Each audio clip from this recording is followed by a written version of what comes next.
Hello everyone, I hope that you all are doing well. Today we will solve the questions from the functional analysis part. Let us go to the question number 91. Okay. In question number 91, here given that x and y. In question number 91, here given that x and y are two non-linear spaces. Okay, when they said to be isometrically isomorphic, if it is 1 1. Okay, let us know about isometrically meaning of the isometrically isomorphic. Two spaces x and y said to be isometrically isomorphic if there exists a function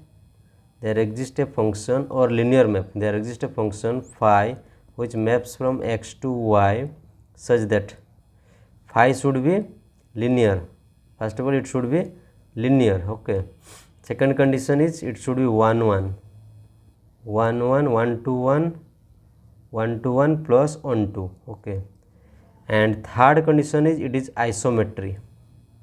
What is the meaning of isometry? Isometry means phi of x. Phi of x is the element of y. So phi of x norm y should be equal to norm of x. X is the element of capital X. Okay. If this condition is satisfied, it is called the isometry.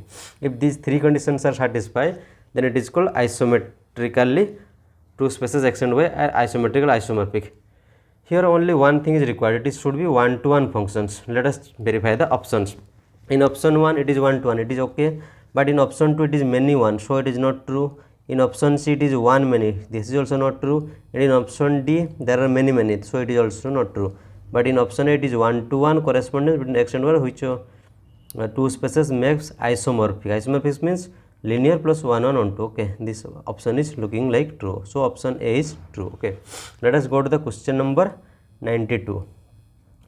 This set C of all complex numbers is a complex linear space. Complex linear space means meaning is here space x in 92, here x is C. Okay, complex linear space means also scalar field is also C.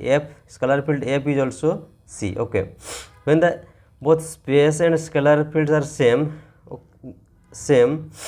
then the scalar multiplication is simply nothing but the multiplication. Okay, because a space x, when a space x is called a linear space, it should have two operations. One is addition, and another is scalar multiplication. It is called scalar multiplication.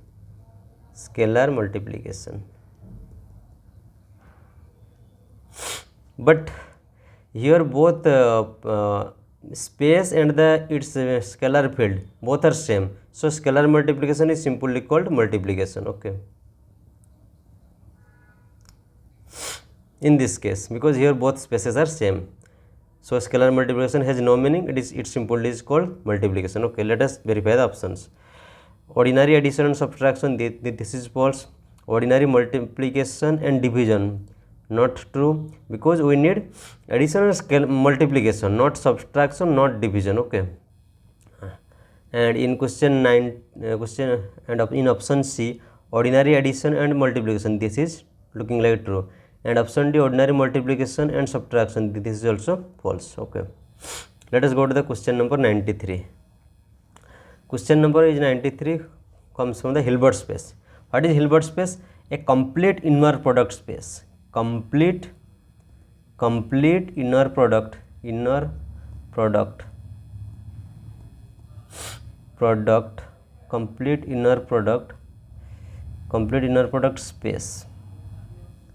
is called Hilbert space. Okay, it should be complete first of all, but in option A it is given that it is incomplete. In option C is also it is given that incomplete. Okay, but it is not saying anything about it should be finite or infinite, but in option B it is given that finite dimension, so it is not true, and in option D it is given infinite dimension. but infinite dimension meaning that it is also including the finite dimension. Okay, so it is a more appropriate answer. But this question is not concrete. Concrete means it is creating ambiguity between whether option B will be true or option D will be true, because it may be finite or it may be infinite. Okay, but in my opinion, more appropriate answer should be option D. It can be infinite also. Okay, so let us go to the question number 94. Okay,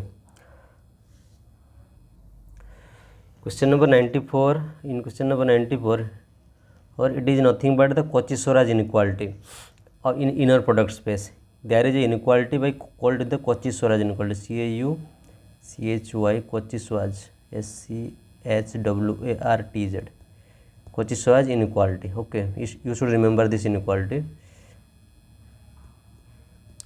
It is saying that x comma y inner product, modulus of the x comma y inner product should be less than equal to x norm in times y norm. Okay, this is the inequality. Let us verify the option. It cannot be, it may or may not be equal to, it should not be greater than. Okay, option B is also false, option C is true, option D strictly less than not, it may be equal to. Okay, so option C is the appropriate answer. Let us go to the question number 95. This question is also by the Cauchy-Schwarz inequality. Okay, let us understand the question. This space small l2 is the sequence space. Okay, with the inner product is defined in this way. If we will apply Cauchy-Schwarz inequality, then we will get in the question number 95. If we will we know that this thing is given that summation n from 1 to infinity xn yn conjugate. Okay, but we know that x comma y inner product less than equal to x norm y norm, and x norm y norm both are finite. Okay, so this quantity can be bounded by x norm and y norm, but we know that x and y are in L2 small L2 space, so both L2 norm are finite. So this sequence, this series is a finite, gives finite value, means it is a convergent series. So option B is true, option A is false, option C is also false, option D is false. This question is coming from also the Cauchy-Schwarz inequality. Okay, let us go to the question number 96. Question number 96. Question number 96 comes from Bessel's inequality. There is a nice inequality in functional analysis. It is called the Bessel's inequality.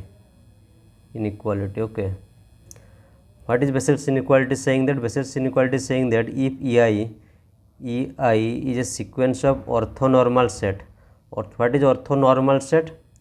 Orthonormal set is a linearly independent set. This set I from 1 to infinity. Okay, this set is a linearly independent set. First of all, it should be linearly independent.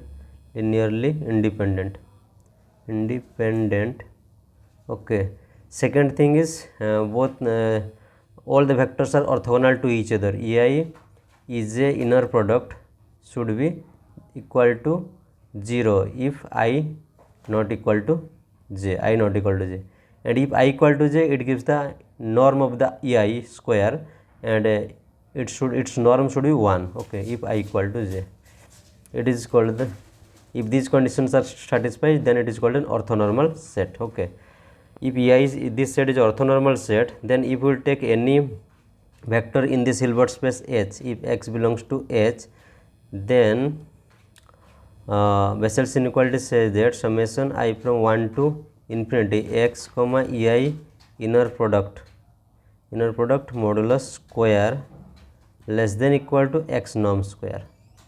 This is the Bessel's inequality. Let us verify the options. This first option is the Bessel's inequality, it is true, but here we cannot say and every time it is equal to. This is not true. Greater than equal to also false, strictly greater than also false.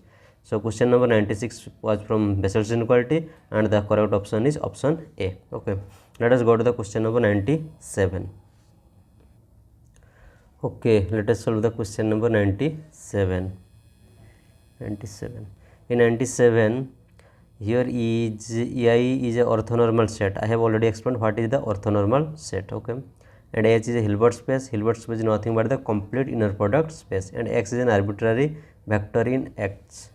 X belongs to H, and EI, this is a I from 1 to infinity, is an orthonormal set. Orthonormal set, normal set. Okay. We have to check these things. Okay, what can you say about this element and EJ element?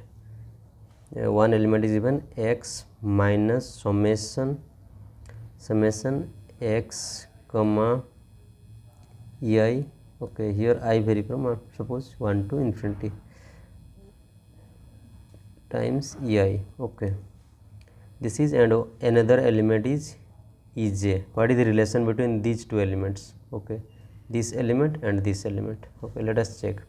Let us take the inner product of these two elements. Okay, if we will show that this inner product of these two elements is 0, then both will be perpendicular.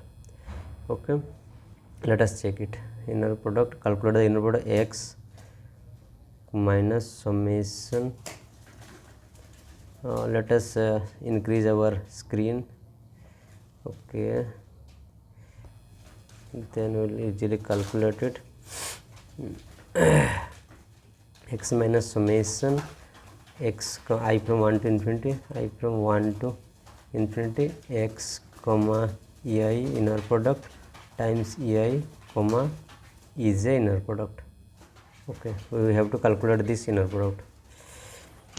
Okay, but inner product is linear, so it will be divided into x comma EJ inner product minus summation I from 1 to infinity x comma ei times ei comma inner product of this with EJ. Okay, we have used the property of the linearity of the inner product. Okay, then let x comma EJ as it is. Okay, then this can be written as summation I from 1 to infinity x comma ei inner product ei comma EJ inner product. Okay, but this quantity inner product, this gives the not vector, this after inner product it gives only a scalar, so we know that, but a scalar comes out from the inner product. Okay, so this can be written as x comma EJ inner product minus summation I from 1 to infinity x comma ei inner product, and this gives ei EJ inner product. Okay, but we know that ei is a orthonormal set, so ei inner product with EJ gives 0 when I not equal to j. When I equal to j, it gives 1, so we get only 1 when I equal to j. So for that reason we have to take I equal to j, but in all the other cases it gives 0 value, so it gives x minus x comma EJ inner product minus, so we have to take I equal to j only, so x comma gives EJ and EJ inner product is I equal to j, and it gives 1 value, so finally we get x comma EJ inner product minus x comma EJ inner product. Okay, so both are same, it gives 0. So we found that the element this and this element are orthogonal because their inner product is giving value 0. So let us come to our question. Let us verify the options. Okay, in the question number it was in question number 97. Okay, we got that this we cannot say this thing, option A is not true. Okay, option B parallel not true, option C we cannot also say this, option D is only true because it is a perpendicular thing. Okay, let us come to our question number 98. Question number 98. Question number 98. 98 is a standard result. Okay, that every non-zero Hilbert space Hilbert space contains a complete orthonormal set. This can be proved by using Zorn's lemma. Zorn's lemma. Okay, and this is a standard result in the functional analysis that every non-zero Hilbert space has a orthonormal basis, and orthonormal what is basis? Basis is a complete orthonormal set. Okay, maximal set means it is complete one. Okay, so option C is true. Okay, let us go to the question number 99. In question number 99, it is given that n is a finite dimensional nonlinear space of dimension n. N is a finite dimensional space. Then the dimension of n star. What is n star? N star is the dual space of n.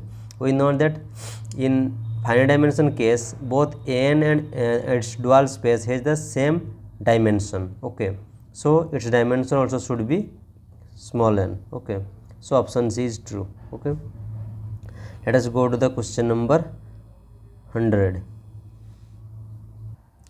This question number 100 is also a standard result. There is a standard result, equivalent result that if B is reflexive, B is Banach space, if B is Banach space, 1B NSC Banach space plus B reflexive, then this implies that B star is also reflexive.